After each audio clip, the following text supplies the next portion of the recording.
I'm sure there are many of you, or plenty of you, who have a Chromecast or Chromecast Ultra that doesn't really get a lot of use anymore, because now smart TVs come with streaming capabilities natively. So kind of the use for that's kind of fallen by the wayside.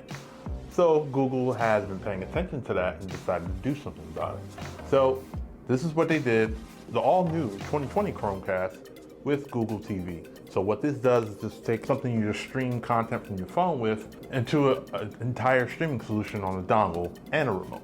So we want to tell you everything there is to know, and should you pick one up for the holidays.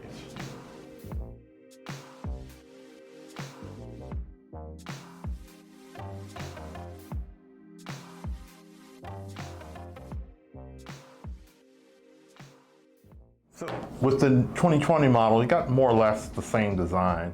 Kind of like somebody took it, sat on it. It's a little bit flatter and it's doing more, so it requires more power. So instead of being able to plug into your USB port on your TV, you're gonna need to plug this guy into an outlet, but comes with its own power adapter. Got 2 gigs of RAM, 8 gigs of storage. Like I said, it's made for streaming, so it's not made to do much. But we'll get to some of that expansion things you can do a bit later. There's no need for an Ultra version because this already supports 4K at 60 frames per second, as well as various HDR formats like HDR10, HDR10 Plus, Dolby Vision, along with Dolby Digital, Digital Plus, and Atmos audio formats. It's really the remote and the UI is definitely the biggest changes here. You have a circular D-pad with a button in the middle, handles pretty much 90% of your navigation, as well as play, pause, rewind, fast forward, etc. You have home, back buttons, dedicated Google Assistant, Netflix and YouTube buttons, volume rocker, mute button, TV input button, a built-in mic, and of course a power button. There's even an accelerometer on board for, to use a remote for gaming.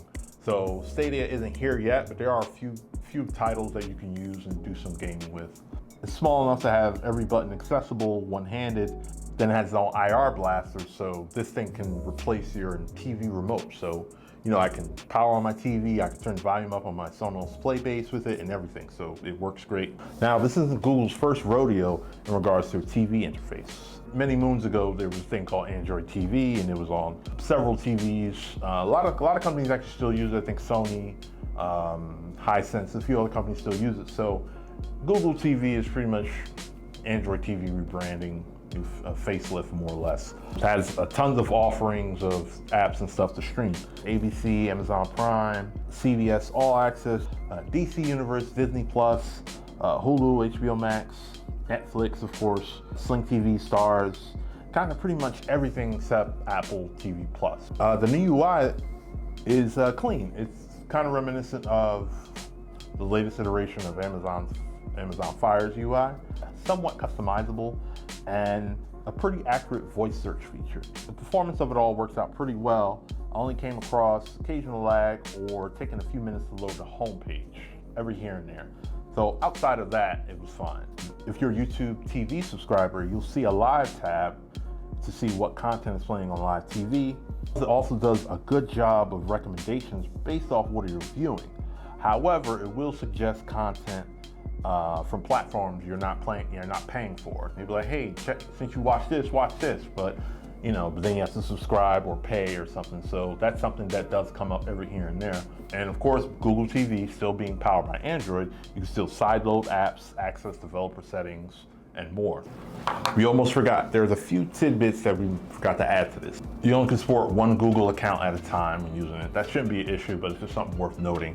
You can utilize Google Assistant on the remote to work in tandem with your smart home product. So instead of telling the speaker, you can tell the remote, turn off the lights, do that. It's cool to kind of have all that working together.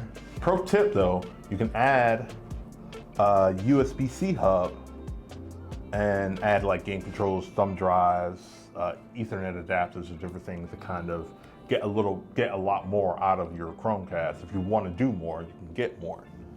And last but not least, if you're not the biggest fan of the dedicated Netflix or YouTube buttons, you can download the Button Remapper app and have it do and set up something custom, custom app, or take a screenshot or different stuff like that. So there's some workarounds, and there's more and more stuff coming out that you could do with this outside of just streaming everything.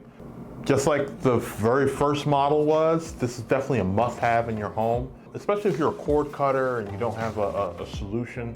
I've been using my Xbox One for a solution, and there is no Chromecast Ultra. It's just one. Covers 4K, 4K HDR, even supports gaming. Stadia is coming. You can sideload it right now, but it's going to be like not a great experience.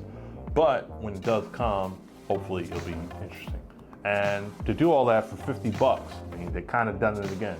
A must-have streaming solution at a super affordable price. Remote, comes with batteries. Kind of not a lot more to ask. I mean, of course, this is version 1 of the remodel, so of course there's always room for improvement.